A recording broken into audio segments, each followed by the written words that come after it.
Pixel dreams exist in a hyper-connected world, one where 5G networks have been widely and globally deployed, where functioning society depends on the billions of connected devices.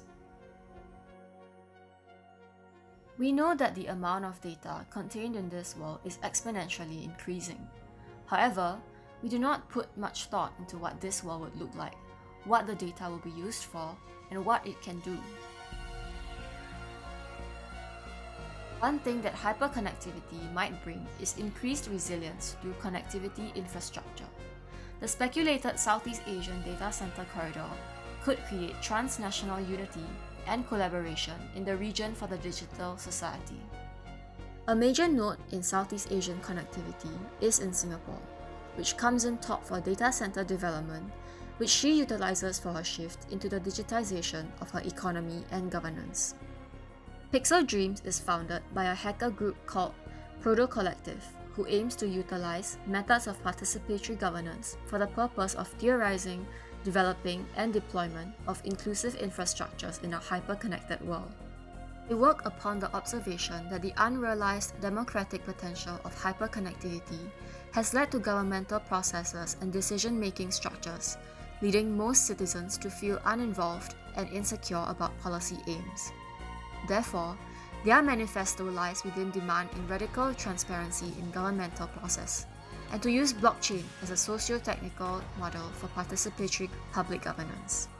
Pixel Dreams is a settlement off the shore of Singapore, under a contractual agreement with the government, that it shall exist as an experimental offshore zone of exemption, where its main function is to educate and to attract global institutes of learning, as a think tank that both creates a marketplace of ideas with personalized data storage and an exporter of technical skills, highly relevant to Singapore's goal of a smart nation. However, that is not the end for Pixel Dreams, as it aims to foster a new method of community management with flexibility and transparency.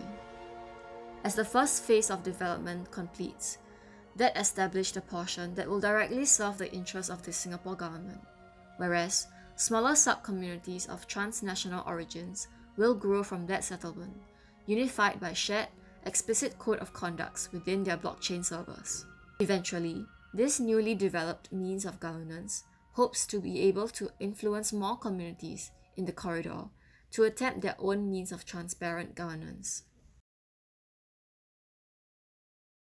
The connectivity of digital systems will mean that the integration of physical and digital systems require a new vocabulary in this new world.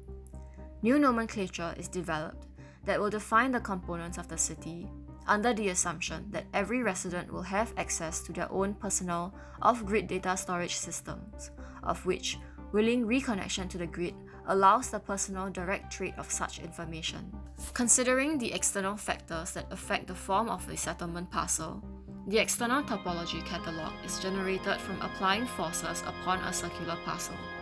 Simultaneously, the site is delineated into a series of grids where discrete limited aggregation of pixels are applied into the region in order to generate the skeletal mesh of settlement.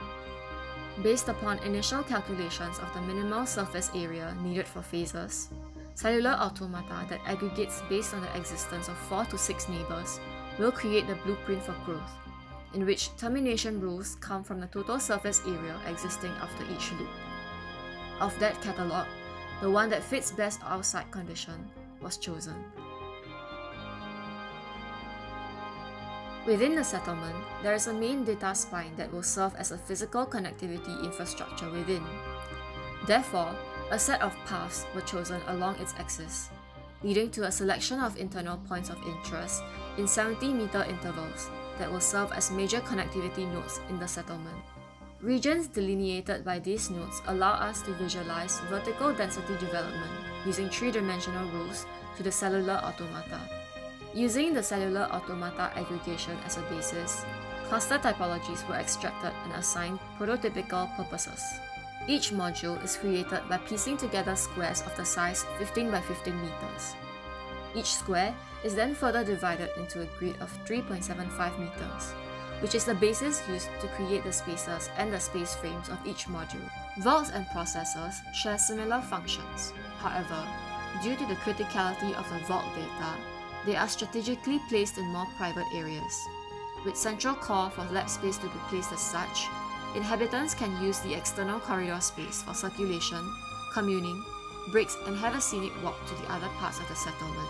Housing blocks are arranged to efficiently have as many units as possible in a single space without compromising on circulation space within the area.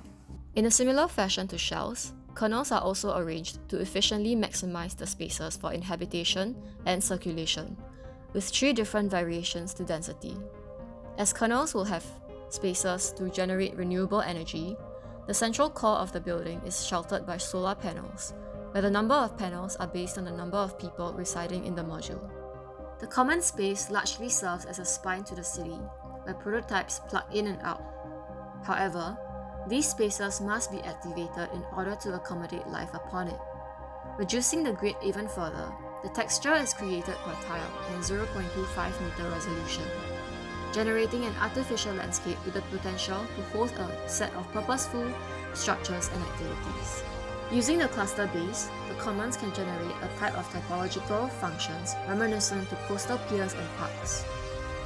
With each typological function, structures intended to activate activities can be generated, categorized into the class of sports, recreation, education, and leisure. The marketplace consists of learning spaces, data centers, and ports. The integration of such diverse spaces is the extension of having the territory as a knowledge hub, where knowledge is easily shared within the area and internationally. Repositories are created to provide for the essential need of food production. Spaces for aquaculture, as well as kitchens and eateries, are arranged side by side. 3 different types of repositories are created, with the amount of space allocated to food production and eateries are varied. Modules with bigger area for eateries are arranged closest to the commons, while modules with bigger area for food production are furthest away.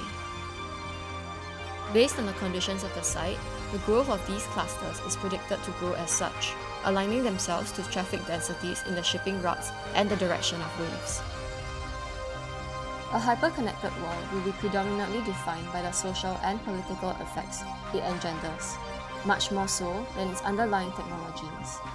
Without addressing the problems that arise from our datascape, we risk the annihilation of cultures and embodied individual experiences as corporations blend society into the flood of data.